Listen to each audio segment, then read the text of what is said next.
दादी के चैनल में आप सबका स्वागत है। सभी को मेरी तरफ से नमस्ते। और आज मैं दादी से कुछ उनके ज़माने की बातें पूछने वाली हूँ ना दादी। हाँ, आज मेरी नाती ने मेरे को अब मेरे ज़माने की बातें पूछने जा रही है। हाँ, बोलो। दादी आप पैदा कब हुई थी? जब तू पैदा नहीं हुई थी तब हुई थी। हाँ।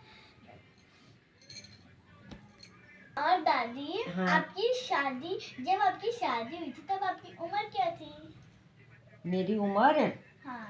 मेरी उम्र थी 14 साल। 14 साल? हाँ। इतनी छोटी उम्र? हाँ, उन दिनों बस 12 से लेके 14-15 अधिक शादी 16 साल तक सबकी शादी हो जाती थी। हाँ, हमारे। अच्छा। हाँ। और दादी हाँ। जब आपकी शादी हुई उसके बाद आपने क्या क्या काम किए? उन दिनों और डोली से निकाल के बस पूरी बारात होती थी उन दिनों। जैसे बारात घर में आई तो जितने बाराती होते थे खाना वाना खा के सबके बर्तन साफ करना और गाय भैंसों का गोबर निकालना और घास काटना, तो ये मुख्य रिवाज था। दादी मतलब सीधा घर में आके? हाँ, उसी दिन से। थोड़ा सा रेस्ट नहीं नहीं मिलता था? तो उन दिनों कोई रेस्ट पहचानते नहीं थे। बस डोली से उतारो, अपना रस्म पूरा करो, उसके बाद काम में जुट जाते थे। हाँ। और दादी हाँ। गांव में सभी अपने दादा दादी सभी अपने नाती या फिर नातनी को कहानी सुनाते हैं। आप भी मेरे को एक कहानी सुनाओ ना। कहानी क्या सुन? दादी उस हाँ। टाइम खाना वाना क्या खाते थे आप लोग? हमारे जमाने में ससुराल में। हाँ। बस ससुराल में मडुआ की रोटी, एक गेहूं की रोटी मिलती थी। बस बाकी 2 खाओ या 3 खाओ, जितना भी खाओ, मडुए की रोटी मिलती थी। दिन में भटके डुबके होते हैं और मशहूर, खूब गांव में मशहूर होता है, भट होते हैं तो भात के साथ मसूर के डुबके भी बनाते थे। दिन में मसूर के डुबके या भट के डुबके खाते थे। शाम को 2 रोटी मडुए की, 1 रोटी गेहूं की मिलती थी और वो भी थाली में नहीं, बस चूल्हा होता था ना, आग का चूल्हा होता था, वो वहीं पर बनाए तो वहीं पर रोटी रख देते थे हम लोगों के लिए। और सब्जी भी उन दिनों जो हुआ गांव में पैदा वही खाया। जिन दिनों सब्जी की सीजन नहीं थी होती गांव में तो सड़क तो बाजार तो बहुत ही दूर था, गाड़ी आड़ी की कोई व्यवस्था नहीं थी, तो मोल लेके कोई साधन नहीं था। जब गांव में पैदा होता था सब्जी तो खाते थे। बाकी समय में बस नमक पीसो और मट्ठे के साथ नमक के साथ रोटी खाओ। और जैसे सुबह जंगल जाना पड़ता है तो शाम की 2 रोटी बासी पकड़ते थे, उसमें नमक डालो, बस जंगल जाते रहो, खाते रहो, जाते रहो, खाते रहो। ऐसा सिस्टम था उन दिनों। और आजकल से उस जमाने की मडुए की रोटी में, भट के डुबके में ताकत होती थी। आजकल क्या खा रहे हैं, मोमो चाउमीन और बाजार की जो चीज़ें खा रहे हैं ना, इसमें हाँ समोसे मचे और ये चीज़ में बहुत ही बीमारी है। और घर की चीज़ों में पहाड़ की जो भटके डुबके होते हैं, मडुए की रोटी होती है, उसमें ताकत होती थी। हाँ, गांव के लोग हमेशा निरोगी रहते थे। ना वहाँ हॉस्पिटल था, ना वहाँ गाड़ी की रोड थी। हमको पैदल कहीं जाना होता था, बाजार जा तो पैदल जाना पड़ता था। एक दिन पूरा लग जाता था पैदल जाने में हमको, फिर दूसरे दिन हम बाजार पहुँचते थे। न गाड़ी की व्यवस्था थी। जब हम छोटे थे, मेरे शादी के टाइम में वहाँ कोई गाड़ी आड़ी कोई नहीं थी। इतना कठिन समय था उन दिनों। और खाने के लिए बस मोटा अनाज था मतलब। दादी हाँ। इतना दूर चल के जाना पड़ता था? हाँ। और आजकल के जमाने में तो गाड़ियां इतनी हो गई कि आजकल तो घर से ही गाड़ी में आ रहे हैं। गाड़ियों से आराम से जाओ और आराम से आओ। हाँ, अब अंत करिए फिर पहनावा घाघरा पहना था मैंने भी।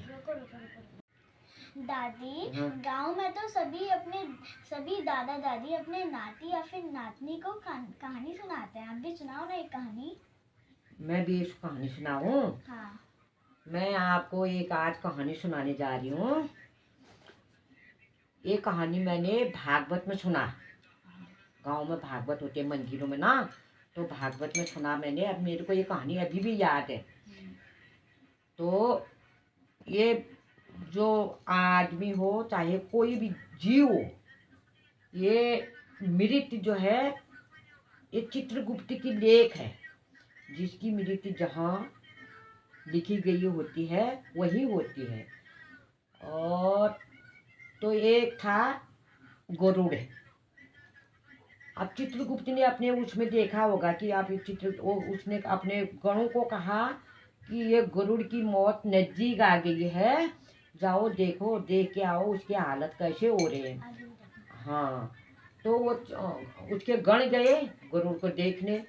गरुड़ ऐसे हालत में था कि टट्टी पेशाब और बिल्कुल वहीं पर उसका मतलब बचने का कोई वो नहीं था। मतलब वो उड़ भी नहीं पा रहा ना था। उड़ भी नहीं पा रहा था और उसकी मृत्यु जो मतलब बहुत दूर दिखी थी। तो वह वहाँ पर गए। उसकी मृत्यु तो उसकी उसकी कितने किलोमीटर आगे दिखी थी, वो उड़ ही नहीं पा रहा था। तो वह जो गण आए थे उनको उसको गरुड़ को देख के हंसी आ गई।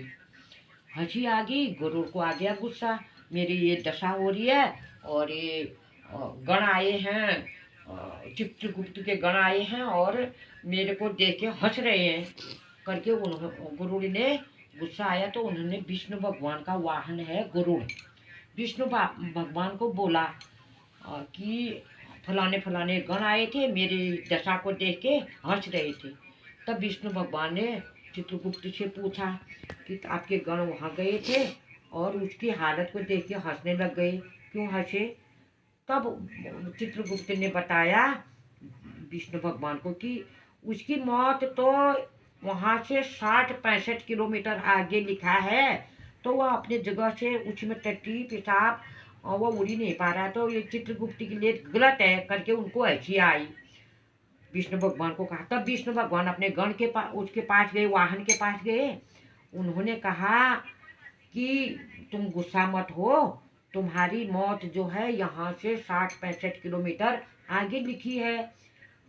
तो अब तुम्हारी दशा ऐसी हो रही है, तुम कैसे उड़ ही नहीं पा रहे हो, तुम्हारी मौत वहाँ कैसी लिखी है, चित्रगुप्त की लेख जो है गलत है करके उनको हंसी आई। तुम गुस्सा मत हो। अपना वाहन को उन्होंने शांत किया।